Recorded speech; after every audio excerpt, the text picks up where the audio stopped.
Bienvenidos al gran cierre de la segunda temporada de Líderes desde el Corazón. Para despedir este ciclo, nuestro CEO, Germán Valencia Bernal, conversa con una invitada que ha redefinido la selección de talento directivo desde una mirada profundamente humana, Lina Sintes. Lina es socia y directora general de Cornerstone Colombia. Aunque hoy lidera la búsqueda de ejecutivos al más alto nivel, su formación como administradora de negocios internacionales, con raíces en la investigación social, le da una ventaja única: la capacidad de leer a las personas más allá de lo que dice una hoja de vida. En esta charla de cierre, Lina nos comparte su visión sobre cómo el verdadero rol de un cazatalentos no es evaluar credenciales, sino entender dolores y conectar propósitos organizacionales. Conversamos sobre la empatía como la competencia clave del futuro, el reto de mantener la sensibilidad en entornos corporativos exigentes y cómo la tecnología debe estar al servicio de la gente. Los invitamos a conectar con este último episodio, una conversación clave para entender hacia dónde va el futuro del trabajo. Bienvenidos a un nuevo capítulo de Desde Líderes desde el Corazón. La verdad es que en esta segunda temporada me la he gozado mucho más que en la primera, porque todos los invitados que han venido son maravillosos. En el capítulo pasado les decía que había tenido en esta ocasión la oportunidad de invitar a personas muy cercanas, algunas no tanto.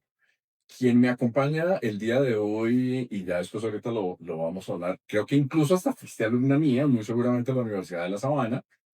Mira tú. Y Y en realidad nos conocemos hace poco, yo la conocí, o si nos reencontramos ya ahorita lo vamos a mirar, fue en una conferencia. Además me acuerdo que yo estaba metido en el computador haciendo algunas cosas y de pronto cuando comienzo a hablar y la inteligencia de esta mujer comienza a decir una cantidad de cosas brutales que inmediatamente llamó mi atención, cerré el computador y le puse toda la atención del caso.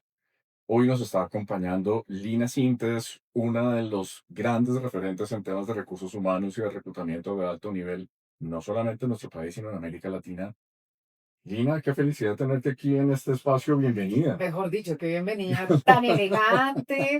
O sea, no sé si logre vivir a ese estándar, pero aquí estoy con lo que hay, Con lo que hay, con bueno, lo que sí. hay. No, y además es que también para contarles, me tocó arrancar la entrevista de un momento a otro porque ya estábamos hablando y Lina, no, pero un minuto, calma, mujer, porque esto aquí, la idea es hablar también y que las personas puedan conocer algo sobre tu vida. Cuéntanos un poco sobre tu infancia. Ahorita me decías que, pues, que afortunadamente tienes una vida, digamos que muy bendecida, muy Sí, agradecida. Entonces, hablemos a eso un poco sobre tu familia, cómo creciste, esas primeras sí, decisiones de vida. sí, gracias a Dios, la verdad es que he tenido la fortuna de tener una vida que en retrospectiva yo digo, me siento plena, me siento tranquila, me siento satisfecha. Una vida con retos, una vida en donde han habido oportunidades fantásticas de aprender. Creo que desde muy chiquita he creído que al final muchas de las cosas dependen de como del mindset que uno le ponga. Entonces, tengo un hogar súper sano, papá, mamá, enamorados de la vida, enamorados de ellos, parecen novios, cumplieron 50 años de casados hace una semana. Y todavía Mm. caminan y se cogen la mano, entonces pues digamos que un referente desde la perspectiva de familia y bienestar súper lindo, de verdad que es otro nivel. Ojalá todos lleguemos a envejecer de esa manera porque es muy bonito verse acompañado en esas etapas posteriores de la vida que siempre traen sus retos, ¿no? Sí, y además es que al final es digamos que es el modelo ideal, que hoy en Sí, día no es tan fácil lograrlo. claro. Además, sabes que yo creo que parte de las cosas que uno va aprendiendo en la madurez es que no hay que dar todas las batallas y quizás ahí mi papá fue un muy buen guía en ese camino, porque yo muchas veces decía, pero ¿por qué no te paras? ¿Pero por qué no es más firme? ¿Pero por qué no? Y él me decía, porque hay peleas que hay que dar, hay otras que no hay que dar. Y yo peleo por el matrimonio y por el hogar, y no peleo por las cosas chiquitas. Y a veces mi mamá quería pelear por cositas chiquitas y mi papá no le paraba bolas y entonces se esfumaba eso y volvíamos al hogar. Entonces creo que al final elegir las batallas, teniendo uno en mente como el propósito superior. Y es decir, muchas veces que yo quiero un hogar feliz. Yo quiero que mis hijos crezcan con papá y mamá. Yo quiero que, obvio, esto sin sacrificar ni vulnerar ninguno de sus principios, ni nada por el estilo. Simplemente eligiendo qué batallas no vale la pena darle luz. Y creo que eso ha sido una enseñanza muy, muy importante a lo largo de la vida. Que si uno piensa en el propósito superior, a veces las cosas chiquitas le resta valor, y se mantiene enfocado. Entonces creo que esa fue como una primera lección como de amor, que me pareció muy linda, y que hoy sigo viviendo, ¿sabes? O sea, vuelvo, insisto, 50 años de matrimonio, 53 años de noviazgo y todavía caminan de la mano. No, eso está bien. Lo que estabas diciendo ahorita me acuerdo de, en este mismo espacio tuvimos a Nacho Gaitán, el presidente de Fibra, además que a Nacho, él tenía en mente que nos conocíamos hace 30 y tantos años, pero en realidad su familia y la mía son de Facatativá, entonces nos conocemos Claro, desde muy claro, pequeños. Lo claro. que pasa es que él es unos años mayor que yo, no voy a revelar ahorita aquí cuántos años es Nacho mayor que yo. Entonces en las reuniones en la casa de mi abuelo, que fue alcalde, que fue toda la cosa, por supuesto venía eso, y él venía también a la casa de mi abuelo, pero pues yo era chiquito, entonces ahí eso, pues en esa época, 3, 4, 5 años de diferencia son bastante importantes. Y él decía que cuando uno quiere algo en la vida para tomar decisiones, simplemente tiene que saber con cuáles son las cosas con las cuales uno quiere quedarse, con las que quiere Mm, conservar. sí, Entonces es muy bonito también lo que dices, o lo que estás refiriendo alrededor de tu papá. O sea, lo sí. más importante es el matrimonio, es la familia, es la armonía. Entonces, no me quedo con las Sí, cosas estoy bobas. dispuesta a ceder en cosas que no eran trascendentales, que de pronto en ese momento uno quisiera darle mucha luz o mucha importancia, y eso permitió que hoy tuviéramos el hogar, y que nos criáramos dentro de un hogar realmente bastante, bastante sano, en un entorno muy interesante, además porque yo tuve la oportunidad de vivir, en muchas partes. Entonces viví pues aquí en Colombia, muy, muy colombiana, y así me siento, pero tengo también la oportunidad de vivir en Miami, viví en Tegucigalpa, viví en Madrid, viví en Pamplona, viví en Chicago, y todo esto a razón de muchas cosas de trabajo de mi papá y profesionales y personales mías, que yo creo que vuelve y pega. Yo creo que todo es cuestión de mindset, claro. Entonces, a los 15 años que te digan, "Mal, nos vamos a ir a vivir a Tegucigalpa", yo decía, Dios mío, estoy en mi plena juventud, Mis amigas, mis mis amigos, amigos, mi entorno, toda claro, la cosa. y encontré un mundo maravilloso. Y yo creo que insisto en el tema del mindset, porque yo creo que uno, eh, eh, el mundo es energía y uno es energía y uno decide de qué energía se rodea. Y desde muy chiquita yo decidí rodearme de energía muy positiva, y decidí rodearme de personas que me acompañaran a ver el mundo de ese color, del color rosa. ¿Sí? No, no para ser excesivamente optimista, no para tener los pies elevados, no para no entender la realidad, sino para tener una visión hacia dónde quiero ir, para tener la energía para moverme. Y hoy en día todavía es algo que hago mucho. Yo cuido mucho mi energía. Si yo tengo una persona a mi alrededor que todo el tiempo se está quejando, si tengo alguien a mi alrededor para quien el día siempre es oscuro, siempre es gris, esas son las personas de las que yo trato de dar dos pasos al lado, ¿sí? Acompaño, escucho, pero no me dejo contaminar. Porque desde chiquita aprendí que en todas estas transiciones uno va a encontrar gente que la pasa bien y gente que la pasa mal. Y muchas veces eso de que la pasa mal es más por su mentalidad que realmente porque la situación sea muy compleja. Sí, uno ve personas con unas situaciones terribles, pero tienen una sonrisa en ¿Qué la tal? cara y una cosa que me dice miércoles. O sea, de verdad que le hacen a uno cambiar y ver la vida de una perspectiva completamente Sí, distinta. sí, sí, y en eso también tengo un referente muy, muy, muy importante en mi vida, la nana de mis hijos. Lleva conmigo trabajando y viviendo y somos casi familia, 12, 13 años, llevamos juntas, y es una persona que perdió a su hijo por una condición de discapacidad severa, y es una persona que durante muchos años me tenía que llamar a decir, hoy no la logro porque tengo que ir a la clínica, hoy no la logro porque pasa tal cosa, pero nunca con quejas, nunca. Siempre con la mejor actitud, con no, hoy me necesita Juancha, hoy me necesita. Y eso es una lección de vida. Cuando las cosas son así de difíciles y tú tienes la resiliencia para sonreír, Sí, es otra cosa completamente diferente. sí. ¿Qué quería ser de niña? Y miremos de pronto Ah, en mira, esos yo cambios dije de que mi vida no país. tenía muchas sensibilidades y mírame. Por supuesto, es que se trata precisamente de la Claro, humanidad, de la humanidad de claro, claro. todos. ¿Qué querías ser de niña? Mira que yo siempre me vi trabajando mucho. Me ha gustado mucho el tema. Yo veía que mi papá llegaba de la oficina, ejecutivo, la cosa, tal, y entonces yo decía, yo quiero ser ejecutiva. No sé qué Ujú. signifique ser ejecutiva, Tienes no ni tengo idea. ni idea qué Querías ir a signifique. una De oficina a hecho, me trabajar. acuerdo mucho de que a veces tenía la oportunidad de llegar del colegio e irme a la oficina de mi papá. Y yo veía al asistente de él y yo decía, esa mujer trabaja súper chévere, yo quiero ser como ella. Mm. Entonces tenía el referente sobre todo del trabajo, tenía el referente de la importancia de la disciplina. La disciplina ha sido una cosa muy importante a lo largo de la vida en mi casa. Estas son de las cosas que se han premiado, ¿sí? Se ha premiado mucho la buena onda y la buena energía, y eso viene mucho de mi mamá.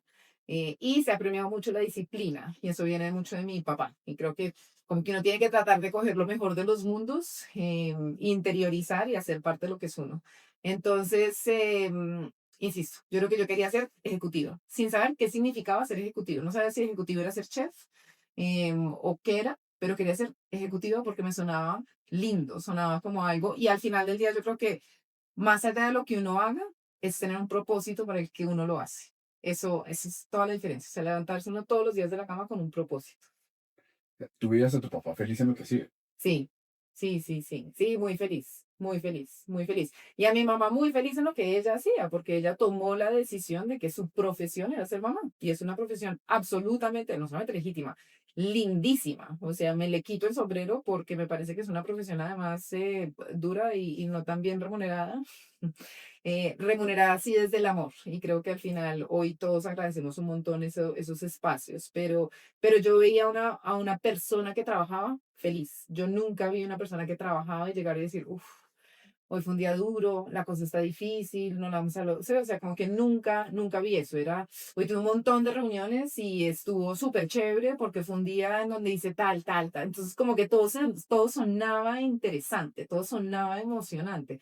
Por más de que, naturalmente, como en la vida de cualquier empleado, hay días que no son tan chéveres. Pero a nosotros como hijos nos lo vendieron como trabajar es una nota. ¿Cuántos hermanos tienes o eres hija única? Somos tres hermanos, pero Ujú. soy cuasi hija única, Ok. porque mis hermanos se fueron, ellos son mayores que yo, y ellos se fueron cuando yo tenía 11 y 12 años a estudiar por fuera. Entonces, naturalmente, yo ya me crié de ahí en adelante como hija única. ¿Y cómo es la relación con ellos? Súper bien, tenemos una relación muy sana, somos hermanos, pues como criados separados, ¿no? Ujú. Entonces no somos unos hermanos que requieren un contacto todo el tiempo, que nos estemos llamando, pero siempre sabemos que estamos ahí, ¿sí? Entonces podemos hablar, no sé, una vez al mes, una vez cada 2 meses, una vez cada 3 meses, pero cuando alguien necesita algo, somos los primeros en estar ahí. Y creo que eso ha sido súper valioso e interesante. Tenemos familias además súper distintas. Mi hermano es casado con alemana, entonces su forma de vida es distinta. Mi hermana es casada con americano bien gringo, entonces su forma de vida es bien distinta. Nosotros una familia ultra criollita, entonces somos bien distintos. Entonces las dinámicas de cada familia realmente sí se ven diferentes, pero hay algo que nos une y son los papás. Claro, el conector perfecto, o sea, digamos, de una familia, seguramente con todos los defectos del mundo, pero una Ay, familia sí, feliz, sí, que sí, al sí. final pues, termina con Sabemos ustedes que hay formando. algo que nos une. Y ese algo que nos une es el amor de mis papás. Entonces creo que ese al final ayuda también a resolver y a limar las asperezas chiquitas que pueden haber, porque igual siempre están mis papás que nos conectan. ¿Cómo era ese cambio de país cada vez que te tenías que mover? ¿No? Además, culturas distintas. O sea, una cosa Sí, es Tegucigalpa, otra cosa es España, otra cosa, o sea, son cosas completamente distintas. ¿Cómo sí, eso seguramente te dio un mindset, una cosa completamente distinta que hoy te ayuda en muchas cosas, total. pero una niña, una jovencita que sale de su terruño, de sus amigas, de su entorno normal a irse a otros lugares? Yo creo que como me enfrenté a eso desde muy pequeña, mi primer trasteo fue a los 3 años, Está chido, sí. luego a los 9, luego a los 15, ¿sabes? Luego a los 18, luego a los 20, o sea, como que fue tan constante que yo creo que como que uno queda embedido y enrolado en el cuento del cambio y la adaptación. por fortuna, nunca me costó trabajo, pero vuelve y juega. Creo que tiene mucho que ver con eso. Uno, con el mindset, de que como mi mamá era tan positiva para todo, hacía que todo brillara y entonces al final yo siempre buscaba rodearme de gente que hiciera que todo brillara, entonces eso hacía que todo fuera mucho más fácil. Y lo segundo es que como siempre estaba en cambio, como que uno se acostumbra a no acostumbrarse a nada. Y de hecho, creo que hoy en día eso hace parte también de mi perfil profesional.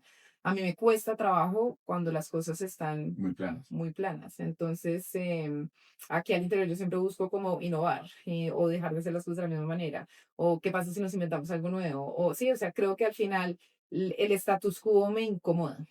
Más de lo que me soy capaz de acomodarme, me cuesta más. El tema de los amigos, porque además es, normalmente siempre se habla de los amigos del colegio, de los de la universidad, que van marcando eso. Tú tienes ahorita amigos en muchos lugares del mundo. Sí, sí, sí creo que quizás tiene una característica y es que como uno alcanza a conocer a tantas personas y tiene interacciones con tantas personas, tiene uno muchos amigos, pero no necesariamente tan profundos como las personas que tienen los amigos de la infancia que lo acompañan y que lo están a la universidad juntos y que luego sí, y que son los amigos de toda la vida, porque yo sé, por ejemplo, mi esposo y sus amigos que todavía hacen muchos planes juntos y son hermanos y la cosa y tal. Yo no tengo eso, no me hizo falta. Creo que al final uno empieza a encontrar espacios y personas que a lo largo de la vida lo van acompañando y aprenden a ser amigos. Aprende uno a bajar la guardia y a mantenerla abajo y a confiar y a tener conversaciones casuales y aprender a disfrutar, aprender de los demás. Porque cada cultura, cada interacción, cada espacio es la posibilidad de aprender algo de alguien más. Siempre tuviste, digamos que el sueño efectivamente de ser ejecutivo y en la medida en la cual fuiste creciendo, Sin saber lo... lo que eso significaba, ¿no? O No, por sea, supuesto, sí, sí. Pero pues en la medida que fuiste creciendo, sí, seguramente ya veías efectivamente que era lo que decía tu papá, que eran las cosas que, pues que incluso muy seguramente lograbas percibir las cosas que no le gustaban porque claro. los hijos, uno cree que no lo ven, pero lo ven absolutamente todo y Ah, sí, sí, fallan sí, claro, absolutamente claro, todo. claro. Entonces, en ese crecimiento, ¿tú dijiste que yo quiero hacer lo mismo que mi papá o quisiera enfocarme hacia otro tipo de cosas? ¿Cómo fuiste viendo esa No, no, construcción de vida? bien distinto, porque digamos que yo nunca tuve afinidad por los temas financieros y tenía afinidad por temas de talento humano, de personas, de lo que somos. Creo que también el tema del relacionamiento constante y tener uno que adaptarse al cambio y tener que desarrollar esas habilidades, esas soft skills o power skills que hoy les llaman, justo ayudó a la definición de mi carrera y fue por accidente. Esto no fue planeado, fue porque empecé a hacer pasantías mientras estaba en la universidad. Mi hermana trabajaba en una empresa, me dijo, venga, que aquí están haciendo unos espacios de pasantías. Y dije, bueno, está bien, ese de donde me fui a trabajar fue en Spencer Stewart, y ahí tuve la oportunidad de estar en Chicago. Me gustó el tema, me gustó la oficina, me sentía ejecutivo, Ujú. porque, o sea, Claro, una me sen- oficina chévere, todo. claro, claro, y además, entonces yo tenía el estereotipo de la ejecutiva, entonces era, no, entonces se arregle la cosa y tal, y entonces yo Los quería, tacones y no sé qué. Sí. exacto, exacto, y seguramente me veía ridícula, pero para mí estaba en la meca, o sea, sentía que estaba logrando eso que quería, y encontré eso que quería en donde quería, y creo que la vida y el azar me llevó al espacio perfecto, y son los temas de talento humano. O sea, creo que mi disciplina, mi adaptabilidad, mi interés por aprender, el interés por generar relaciones genuinas con las personas, todo eso acompañó a que cuando encontré el mundo de recursos humanos, dije, esto es lo bien. Aquí es en donde yo quiero hacer bien y hacer carrera. Cuando hablamos de liderazgo, están las tendencias donde dicen, no, las personas nacen líderes, hay otros que dicen, no, el liderazgo se forma, y hay otros que dicen, mire, eso es un poco de todo. Sí. ¿A ti cómo te llegó?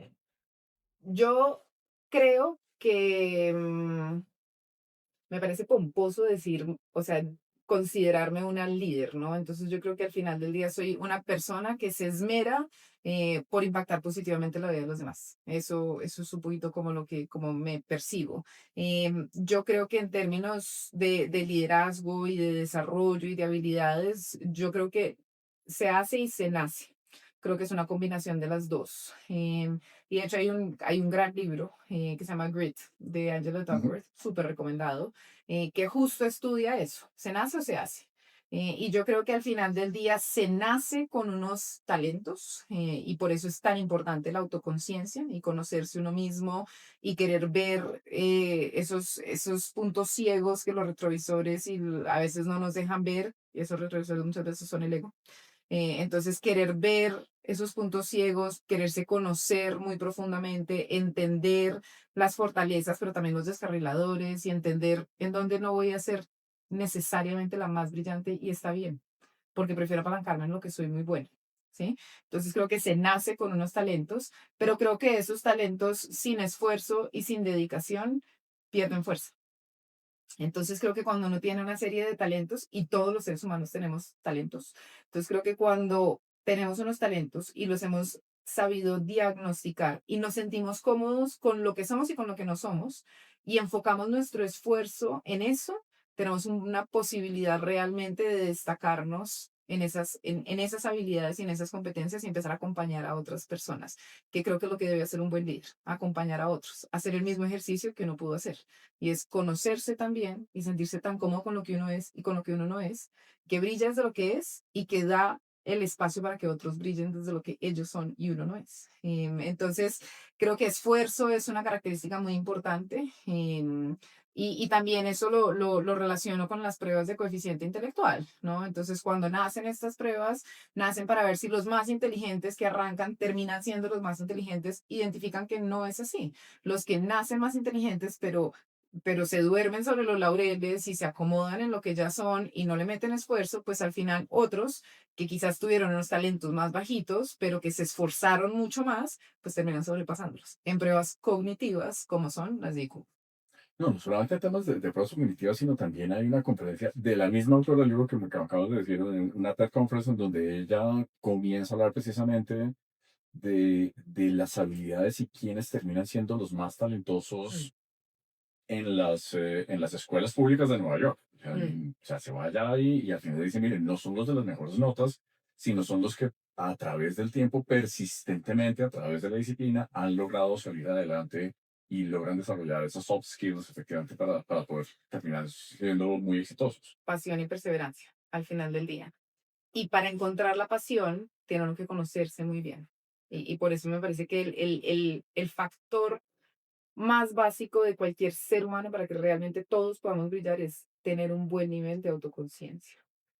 Aquí te voy a hacer una pregunta que la pensé el día que concretamos esta entrevista. eh, y espero que no me lo tomes a mal. No, no, nunca. Ah, existe todo un tema alrededor de las personas bonitas y las mujeres bonitas. ¿Tu belleza en algún momento te ha traído problemas? No, no porque tampoco creo que sea un atributo. Es decir, no es algo que yo sienta que me caracterice. Yo prefiero que me caracterice. Justo me siento mucho más enaltecida con comentarios como el que hiciste al inicio de, pucha, dijo algo interesante y me pareció inteligente y le paré bolas. Eso para mí, y vuelve y juega con el tema de la autoconciencia. Cuando yo miro en las pruebas, porque además yo me hago pruebas un montón, porque me parece que uno tiene que experimentar con uno mismo, ¿no? Los motivadores principales que me aparecen a mí es el aprendizaje. Entonces creo que al final me gusta más apalancarme en esa parte más dura, me siento mucho más cómoda en esa parte más dura y como desde ahí procuro pararme profesionalmente, creo que eso es lo que genera recordación en algunos casos. Espero que así sea. No. Pues y si además eso se complementa con lo otro, pues termina siendo la combinación perfecta. En un país machista como el que vivimos nosotros, ¿has sentido en algún momento ese machismo que de alguna manera te rechaza por el solo hecho de ser mujer? No, no lo he sentido. Sí he tenido contadísimas oportunidades en donde uno dice, esta situación me genera incomodidad y creo que cuando uno es firme de entrada, em, las cosas toman su posición. Entonces, me acuerdo hace muchos años que un señor me hizo un comentario que me pareció inadecuado, y mi reacción fue desde la buena postura, porque creo que uno nunca debe perder las formas. Si uno pierde las formas, creo que la emoción le gana la razón y entonces se vuelve una dinámica conflictiva. Pero desde las buenas maneras le dije, no te equivoques. Y con mucha seriedad y con mucha franqueza, creo que esas palabras delimitaron y pusieron como esa pared que yo necesitaba en ese momento, y de ahí en adelante nunca más volvió a suceder. Todo el tema de inteligencia emocional que se nota precisamente en esto que nos acabas de comentar, de decir, venga, mire, me sentí muy mal, no me inmuté, sino coloqué efectivamente cuál era mi posición, Mm. coloqué al Señor en su posición, yo me quedé aquí en la mía. Cómo se lo transmites en este momento a tus hijos? ¿Cómo se lo transmites también a tu equipo de trabajo? Porque muy seguramente las consultoras que trabajan contigo y demás, Sí. infortunadamente, pues es que tengan también oración una serie de comentarios hartos, entonces para que tanto tus hijos se den el lugar que se merecen y el equipo de trabajo también se dé su lugar. Yo creo que me voy a volver a apalancar en esa frase. Las formas importan, porque las formas denotan el nivel que uno quiere tener en esa conversación. Y asimismo, como yo fui capaz de decir en ese momento, no te equivoques, y lo hice con un lenguaje no verbal también que establecía que esto es un tema serio. O sea, yo no me estoy riendo diciendo, ay, no te equivoques. No, no, no, no, te estoy diciendo, no te equivoques. Creo que el tono, la forma y eso acompaña sin perder las formas. Y eso es justo lo que yo trabajo, por ejemplo, también con mis hijos, ¿no? Entonces, independiente de quién sea, porque puede ser un familiar, puede ser un docente, puede ser un amigo, puede ser una persona bien intencionada, pero que le salió un comentario que no era. A veces los adultos hacemos chistes absolutamente inapropiados Ujú. para los niños y creemos que somos chistosos. Entonces yo muchas veces les digo a mis hijos como, eso es un adulto tratando de ser chistoso cuando no es chistoso. Entonces, lo que yo les enseño es un poquito a darse su posición, y su posición es decir, conmigo no, ese chiste conmigo no. Pero no, vuelve y pega, no en la forma de me estoy riendo y te empujo y te cuento, ay no, conmigo no, no, no. Con todo lo que tu cuerpo te permite expresar, establece límites. Y justo lo mismo hacemos también desde la consultoría. A veces no tiene nada que ver con machismo y tiene que ver con a veces una posición como de jerarquía de un cliente que considera que por su estatus de cliente puede hablarte mal. Y no, no, no te equivoques. Estamos en una relación comercial, profesional, estoy abierta a todo lo que necesites de mí, pero con buenas maneras. Entonces yo creo que estamos perdiendo las maneras. Y eso me parece a mí gravísimo, gravísimo. Y tenemos los peores ejemplos a nivel mundial geopolíticos de cómo estamos perdiendo las maneras. Y a mí, digamos que este proceso o esta idea de libertad de expresión, tu libertad de expresión va hasta que vulneras hasta me vulneras a mí, o hasta que vulneras algo más. Entonces la libertad de expresión no puede perder las formas, porque entonces en un mundo en donde los índices de confianza son los más bajitos en la historia del mundo y perdemos las formas, lo que hacemos es que buscamos más distancia.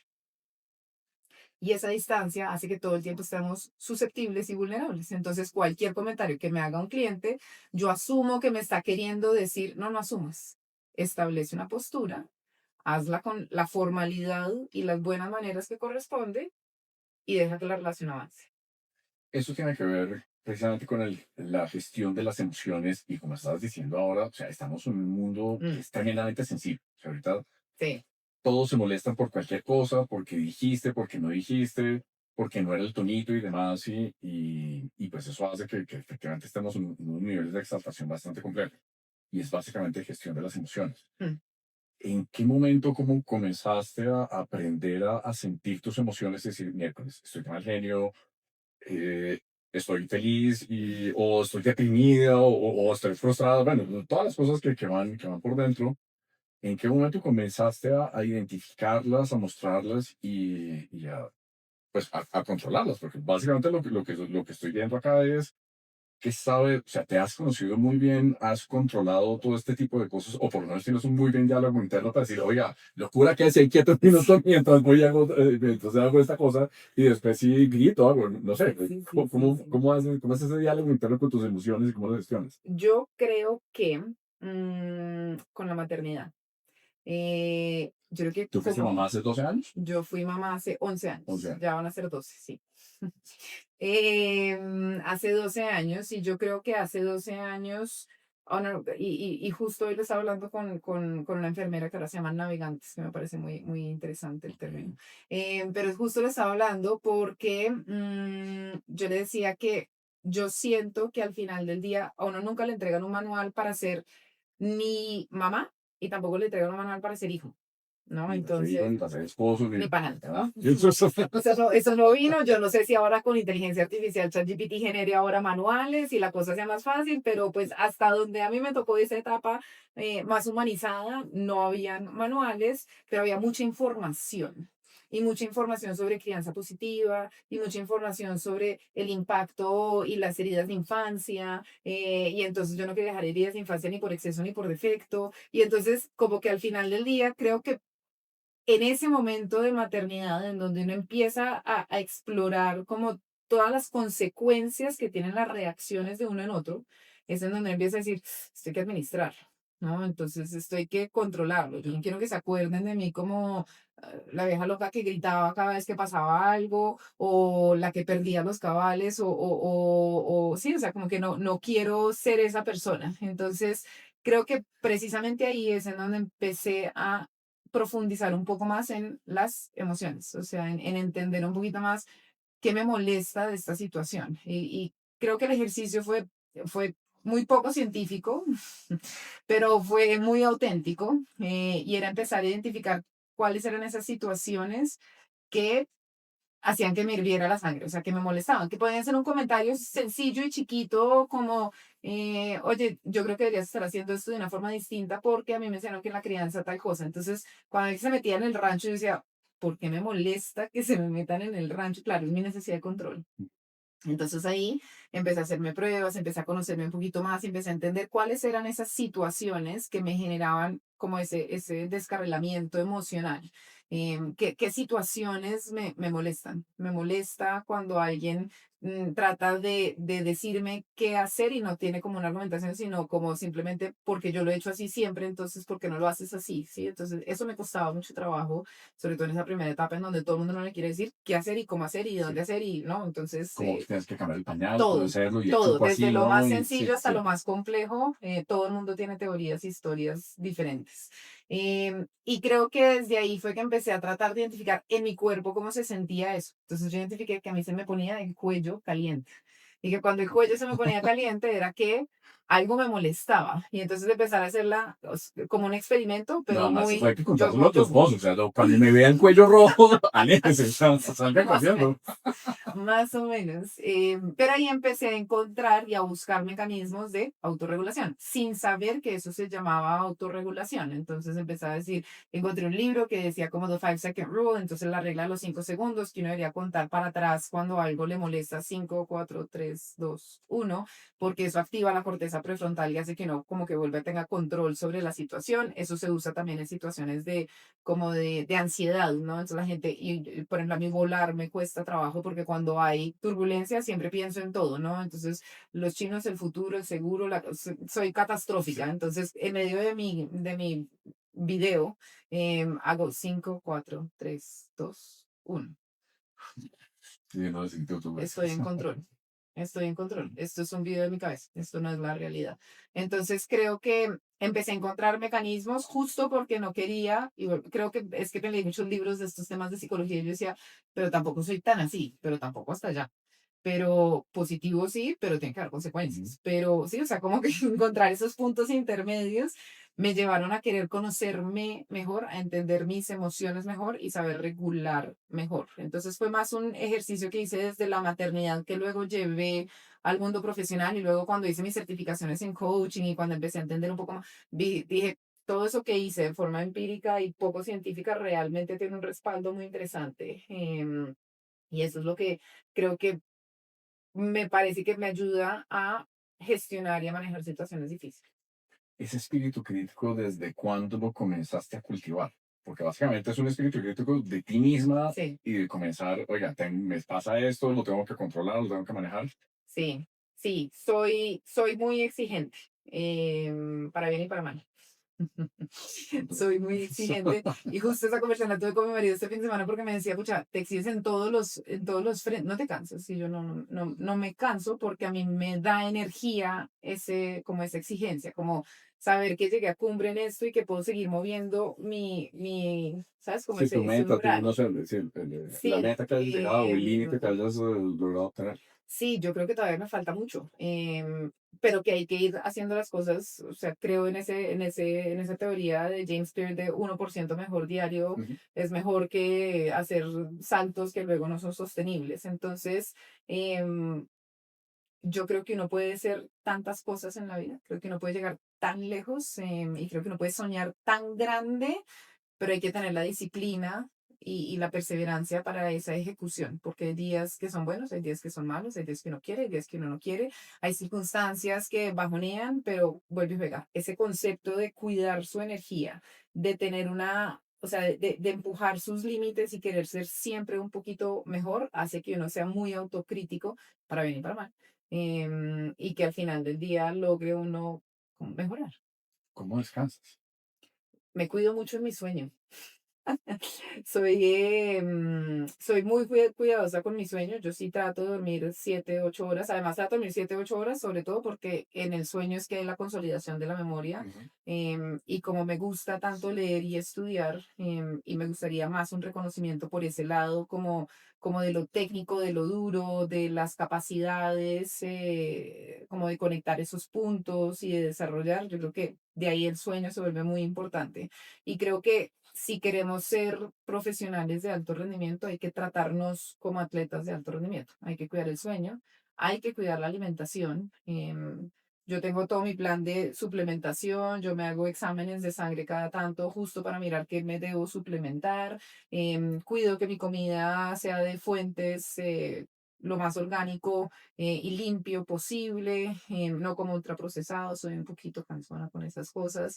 Pero también me divierto, y busco, nosotros tenemos nuestro date night, nuestra Ujú. noche de cita todos los viernes y salimos a comer y nos tomamos unos tragos y bailamos y creo que eso también es muy importante, o sea, aprender a tener muchas cosas bajo control, a ser estricto, por ejemplo, con el ejercicio, con la comida, con el sueño, con la disciplina de aprender, pero también hay que saber soltar, y soltar y divertirse. Y a mí me encanta divertirme. No, eso te iba a decir, porque además, los que somos tremendamente exigentes con nosotros mismos, podemos llegar al burnout muy fácil. eh, y pues, a mí me pasó, el año pasado yo terminé reventado y ahora me acabo de hacer un viaje absolutamente maravilloso y Sí, llegué renovado. La claro, verdad es que esto fue, y además fueron unas experiencias muy bonitas de encontrarme conmigo mismo y a ti y a mí que nos espectacular. encanta la inteligencia artificial.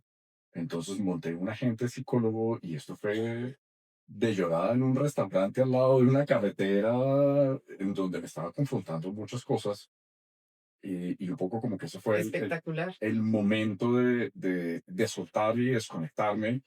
Lástima que hubiera sido un agente psicólogo, hubiera sido más chévere con una persona que lo confronta a uno a veces de una forma distinta, pero muy válido porque por lo menos es un alcance nuevo, ¿no? Que está a disposición de muchos y justo creo que también es importante reconocer la importancia de que la inteligencia artificial pone algunos recursos que para muchos son difíciles de acceder, como un psicólogo, una terapia, al servicio de todos. No, y mucho menos en la mitad de la Claro, nada. claro, sí, sí, sí, te lo tocaba irte de Entonces, viaje. claro, y estaba perdido y no podía llegar donde estaba. O sea, de esos momentos en los cuales uno dice, miércoles, ¿qué Sí, hago? sí, Entonces sí, sí, simplemente sí. encontré un restaurante divino, me senté allí a tomarme un té y comencé a hablar acá y realmente salieron cosas súper chéveres de ahí historias que ya después te contaré. Espectacular. Que ahí están eso. Pero también de las cosas que vi allí es que necesita unos momentos, no sé, 15 minutos para escuchar tu música, Mm, para meditar, para bailar, pero no Mm, sé, ese tipo de cosas en los mm, cuales uno ya necesita desconectarse, hacer un reset y volver nuevamente mm, a la rutina, como que total. dejar que la loca de la casa salga un ratico, se exprese y más, ahí Sí, cómo lo haces. sí, sí, de acuerdo. Yo tengo mis rutinas muy establecidas. Yo creo que por las mañanas me tomo mi momento de la mañana porque tengo una cafetera que se prende automáticamente justo porque cuando yo me despierto quiero oler café. Y cuando huelo el café, tengo mi primera motivación para pararme, empezar el día. Y arranco el día todos los días con un espacio como de meditación y estiramiento. Creo que es importante. Vuelve y juega. Si uno quiere envejecer bien, uno no puede arrancar a los 50 o a los 60 o a los 70 a cuidarse. Creo que hay que cuidarse desde hace mucho tiempo y eso lo aprendí en la pandemia justo. Y desde ahí, todas las mañanas hago mis estiramientos, mis ejercicios de movilidad, porque creo que esas cosas son muy importantes para que el día de mañana, a los 70 pueda seguir cargando una maleta, pueda tropezarme y no caerme, pueda así, o sea, ese tipo de cosas me parece que son muy importantes y esos son los espacios que yo cuido. Entonces, todas las mañanas, independiente de qué horas me haya acostado o qué haya hecho, todas las mañanas mi ritual de mi café y mi espacio de estiramiento y meditación son claves para setear mi día. El día que no lo hago, debo decir que no arranca igual. Y creo que también tiene que ver como con mindset, porque no creo que va a haber nada distinto en esos 15 minutos, Tienes el cuello rojo todo el día. pero en mi cabeza eso hace una diferencia gigante, gigante. Yo creo que es sentir que me cumplo, más que el efecto, es sentir que arranqué el día cumpliéndome para poderle cumplir a otros. O sea, yo creo que eso es quizás como lo más importante. En esos días, incluso puede ser incluso hasta épocas en las cuales uno no quiere nada porque tiene dificultades o no Sí. sé, miles de retos. ¿En dónde busca las motivaciones o esas anclas para poder seguir En la adelante? disciplina. La motivación es emocional, la disciplina es constante. Y en los días que me cuesta trabajo, arranco mi día diciéndome, hoy te vas a incumplir, a primera hora te vas a incumplir, así arrancas el día. Y creo que cuando yo tengo una voz interna fuertecita conmigo misma. Y externo em, también, pero Pero tengo una voz interna que es aún más fuerte. Entonces, entiendo. cuando tú arrancas el día y tu voz interna te dice, desde ya te vas a incumplir, ya automáticamente me dice, "Ah, está bien, me paro". Eh, me paro Ok, y claro. después de que me paro, logro entender por qué me paré. Le encuentro el sentido a esa disciplina. Entonces, siempre por encima de la motivación tiene que estar la disciplina. La disciplina siempre termina venciendo al talento, Sí, tarde que temprano. O sea, sí. realmente que son los más disciplinados.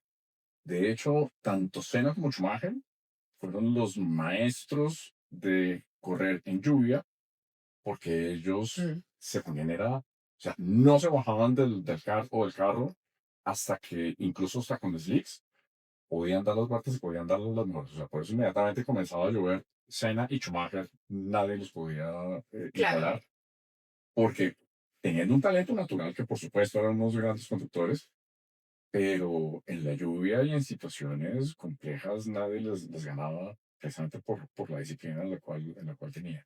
Sí, yo creo que la disciplina le da a uno mucha fortaleza para afrontar muchas cosas, muchas cosas. O sea, cuando uno tiene claro qué es lo que uno quiere y está dispuesto a trabajar duro, em, a veces es muy interesante, porque a veces a las personas con las que uno está le cuesta trabajo la consistencia.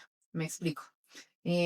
Yo soy muy disciplinada, tan disciplinada que a veces soy muy consistente y a veces es como, pero despelúcate, ¿no? Si yo me despeluco en los momentos en que me tengo que despelucar, pero no me puedes pelucar lunes, martes, miércoles, jueves, viernes, porque entonces viví despelucada y no fue la excepción, sino la norma. Entonces, como campana de distribución, tiene que ser las colitas esos momentos y tiene uno que tener un balance muy sano y decir, me cumplo, ¿no? Me cumplo en lo que para mí es importante. Yo creo que para lo que cada uno es importante es distinto. Para mí es importante mi salud mental, para mí es importante envejecer bien. Y envejecer bien quiere decir que tengo que cuidar esa maquinaria con la que vine. Entonces me alimento bien, hago tal cosa, hago tal otra. Y a veces esa consistencia para otros es como aburrida. pero porque no alcanzan a percibir las colitas. Yo no lo percibo aburrido porque tengo los espacios de tener mis colitas y los valoro un montón, pero creo que el grueso tiene uno que tener esa capacidad de decir qué quiero y cómo va a trabajar por eso que quiero.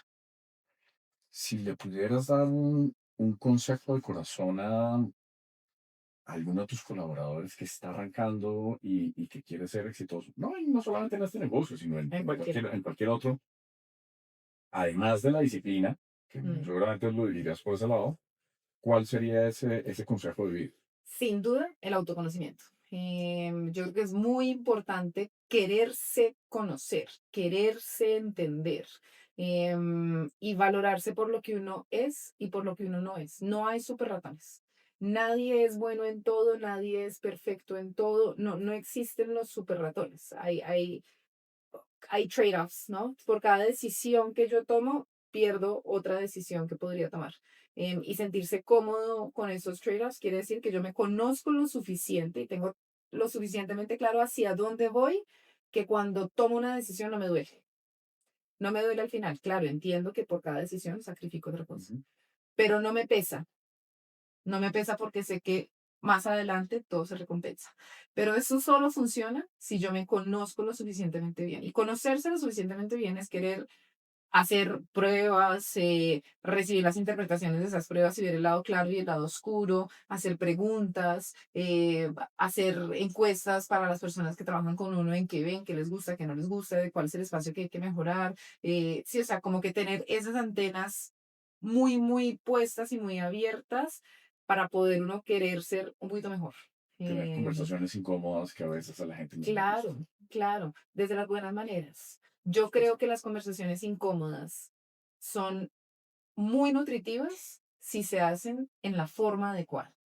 Cuando se vulneran las formas por biología, yo subo la guardia y me pongo a la defensiva.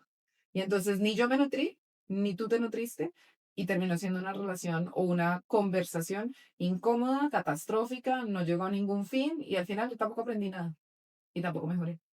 Entonces yo creo que quererse conocer y entenderse lo suficientemente bien para definir uno que quiere y ser constante y consistente y disciplinado con eso. Lina, muchísimas gracias por este espacio. Contigo cerramos esta segunda temporada de Líderes desde el Corazón Espectacular. y que además creo que ha sido el mejor cierre que podemos tener, porque dentro de muchas de las cosas que tú has dicho, me he identificado tanto en cosas buenas como en cosas que tengo por mejorar. Digo, tienes razón, digo, en estas no tengo tanto, no soy tan exigente y tal vez debería Somos, subir un poco mi nivel. somos perfectamente imperfectos. Y Sí. eso es algo que no nos va a poder quitar la inteligencia artificial. No, y la otra cosa es que gracias a esa disciplina y a esa rutina que a veces las personas no entienden, es que se construye el futuro. O sea, el futuro no es un azar, sino es una serie de construcción y Claro, decisiones que hoy nosotros hacemos. claro, Pues a veces le digo a la gente, oiga, mire, usted cuando va al médico le dice, es que está enfermo y dentro de 6 meses nos vemos, y si usted no siguió la dieta, no hizo los exámenes, no hizo total, el ejercicio y toda la vaina, pues hay una altísima probabilidad que los exámenes vayan a salir pichos dentro de los próximos 6 meses. Entonces claro. no hay que hacer la dieta 15 días antes, sino todo eso, todo al final es una construcción. Y de esa persona exitosa que uno ve cuando te conoce, cuando comienza a interactuar y demás, pues uno ya con esta conversación me dice, ah, claro, con razón, ¿sí? Y pues no solamente es esa persona exitosa y demás, sino que también detrás hay una mujer tremendamente sensible que ahorita lo Ay, sí. mostraste. Sí, sí, sí, sí, eso sí. Esas cosas que al final del día nos impulsan a ser mejores, yo creo que ahí es en donde está mi sensibilidad, o sea, en cómo ser. Y hay una frase muy linda de un colegio, no recuerdo cuál es, pero ser más para servir mejor. Y creo que me quedo con eso, o sea, uno debería esforzarse todos los días por ser más para servir mejor. Y ese Y es el aprender mensaje de todos, de todos y de todos, todo. todos, todas las personas sobre la faz del planeta tienen algo importantísimo que enseñarle a uno. Sí, de todos y de todo. Mm. Lina, de verdad, muchísimas gracias porque además Muchas tú y yo nos gracias. sentamos y seguimos derecho. Ah, sí, sí, sí, Ya apunta seguro, café, si no nos mete un seguro. amarillo, la cosa es muchísimo Ese más sí es, complicada. digamos, una de mis colitas, sin duda. Esa es una de las cositas y en su momento y en su espacio. Fantástico, claro que sí. Bueno, a todos ustedes, muchísimas gracias por habernos acompañado en esta segunda temporada. Damos cierre oficial a esta temporada con semejante maravilla de mujer inteligente, disciplinada, pila, que se está formando y está forjando su presente y su futuro, y pues más, un gran ejemplo para todos nosotros. Ya les iremos contando y ya irán saliendo videos de las cosas nuevas que tenemos nosotros para la tercera temporada, que aquí ya estamos trabajando, ya tengo ella, Luisa, y con todo el equipo trabajando sobre este tipo de cosas. Tendremos también unos personajes maravillosos como esta mujer espectacular que nos acompañó el día de hoy.